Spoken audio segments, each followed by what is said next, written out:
place in these, where they're going to start moving these athletes around. They're starting to do it now. Hadi and Dexter switch.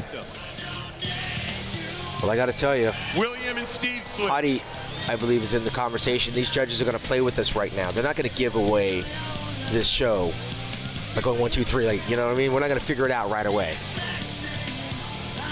But I mean, I keep coming back to what Brandon is bringing. He's probably one of the more improved bodybuilders over the past 5 years.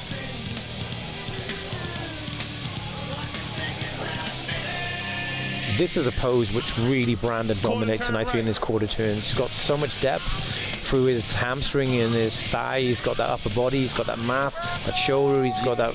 And to see the width difference between William and Hadi, we were talking earlier, this is where Hadi really is bringing it to William Bonac. So now we got to look next to Hadi over at Brandon, who Hadi is right there.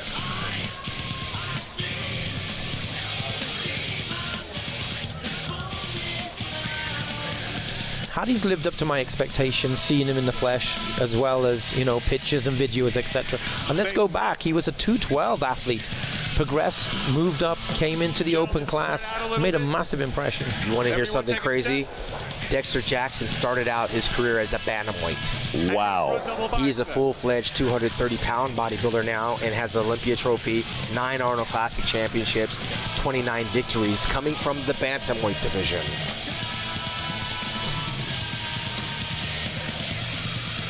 Front lat spread. And it looks like the veteran Dexter Jackson has actually improved in the last 20 minutes between the first round of posing. Yeah, I actually believe that Dexter is battling it out with Rolly Winkler for 4th place.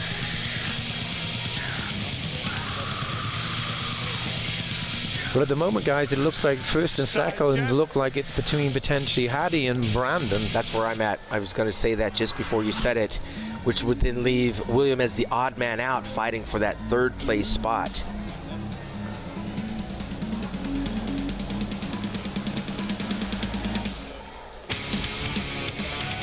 Who would have thought, Neil, about 3 years ago that we'd be talking about Hadi and Brandon Curry potentially posing down for the Olympia title? But this is what it's supposed to be. It's supposed to be an international sport for everybody, and unfortunately, obviously, with issues between countries, it's forced the gentleman away from having the chance to prove himself as a true Olympia competitor, and he's really made a great impression here. Him and his coach, Harry Rambod, they've done a great job. Guys, I gotta say, I love the open title this year, and I love the fact that it is just wide open to who brings their best. Well, let me tell you, the whole weekend's been great, Tim. I mean, what Dan Solomon has done with Tamer El Gundy producing the show, and Dan Solomon presenting this competition and bringing his entire crew and staff here together. This is probably one of the most memorable Olympias that we've had in a long time, not to mention it's historical in nature. Crowning of a new Mr. Olympia, which we witnessed a year ago with Sean Roden defeating Phil Heath. This one has a little bit more suspense and hype to it, because these are guys that were never supposed to win the Olympia. These are guys we weren't going to be talking about as a Mr. Olympia winner, and now they're in the conversation. In addition to what Dan Solomon and his team and Tamer have done, 650 plus competitors for the amateur Olympia this weekend. Massive show. I think that's the biggest one that they've had. And again, what I was saying earlier is, like, 6 months ago, Hadi didn't even know if he can get a visa to come into the country. And you got to train through that, hoping that you get it. Can you imagine he looked like this, and a week ago they tell him no visa? We would have one of the best bodybuilders in the world sitting back home. And it would be a whole different dynamic we're talking about tonight. Now, Neil, what was that switch we just saw with Dexter and William? Yeah, to me that tells me that the number 1 and 2 is definitely the battle between Hadi and Brandon, just because of the situation. Otherwise, you would put William potentially in the middle of those two and put him in the center and compare him between those two athletes. And if first, second, and third in no order is those 3 athletes, then they're totally different shapes and structures. Look at them. Well, don't be surprised if Dexter Jackson pulls up into 4th place. Yeah. Because he's made better improvements than Rolly did overnight. I believe I firmly got Steve Kuklo in 6th. Hadi's shoulders and arms were just bursting off of each part they're supposed to be. Well, you know what? If he doesn't win the contest, he's already won the country. what he's done in his first Olympia right now is significant and will be talked about for years to come. Brandon, and Hani. There it is. And let me tell you something, they're not giving them a chance to rest. You know why? Right now, this is where you earn your money. They're giving $400,000 away. You better get back out there, and they've got to fight for it. If you come out there thinking this is going to be a walk in the park, somebody, look at the look on Brandon's face. He's like, I'm ready for this. You got to fight for every inch of space on this stage. So this is your top 3. And guess what? None of them are over 5'7". The last guy to win that tall was Dexter Jackson in 2008. It's been 11 years.